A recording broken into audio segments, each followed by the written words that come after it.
এসএসসিতে শিক্ষক নিয়োগ নিয়ে আবারও বড় খবর।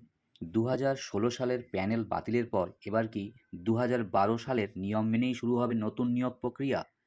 আর 2016 সালের চাকরি প্রার্থীদের দাবি কি? আদালত এই মামলার পরবর্তী শুনানি বা কবে? চলুন পুরো বিষয়টি সহজ ভাষায় জেনে নেওয়া যাক।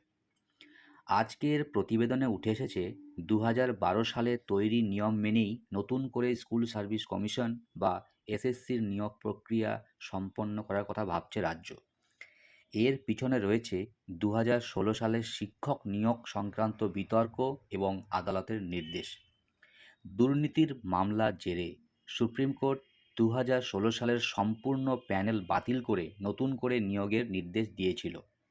এরপর নতুন নিয়োগ প্রক্রিয়া নিয়ে রাজ্য এবং কমিশনের তরফে প্রস্তুতি শুরু হয়। চলে আসি প্রশ্ন উত্তর পর্বে। প্রথম প্রশ্ন, কিন্তু এখানে সবচেয়ে বড় প্রশ্নটা কি? উত্তর, প্রশ্ন হলো নতুন নিয়োগ কোন নিয়মে হবে। প্রতিবেদন অনুযায়ী 2012 সালের তৈরি নিয়ম মেনেই নতুন নিয়োগ প্রক্রিয়া করার অবস্থান নেওয়া হয়েছে। কিন্তু এই সিদ্ধান্ত নিয়েও তৈরি হয়েছে নতুন জটিলতা। অনেক চাকরি প্রার্থী নতুন নিয়মকে চ্যালেঞ্জ করে আদালতের দ্বারস্থ হয়েছেন।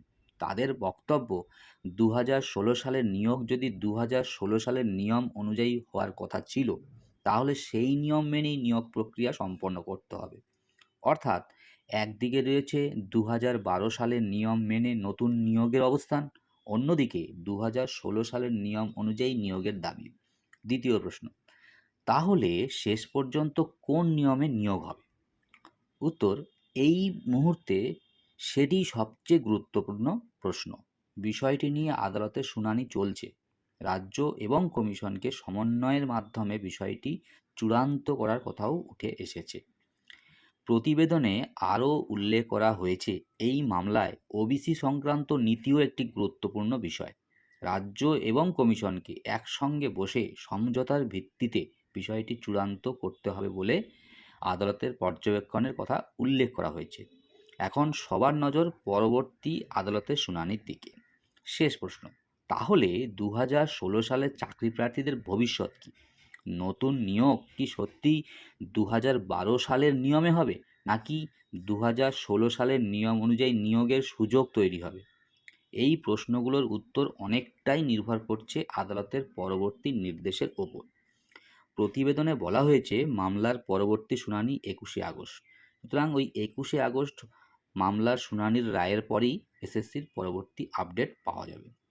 আপনার মতে নতুন নিয়োগ 2016 সালের নিয়মে হওয়া উচিত, নাকি 2016 সালের নিয়মে?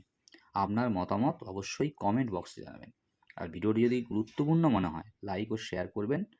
ভালো থাকুন, সুস্থ থাকুন, ধন্যবাদ।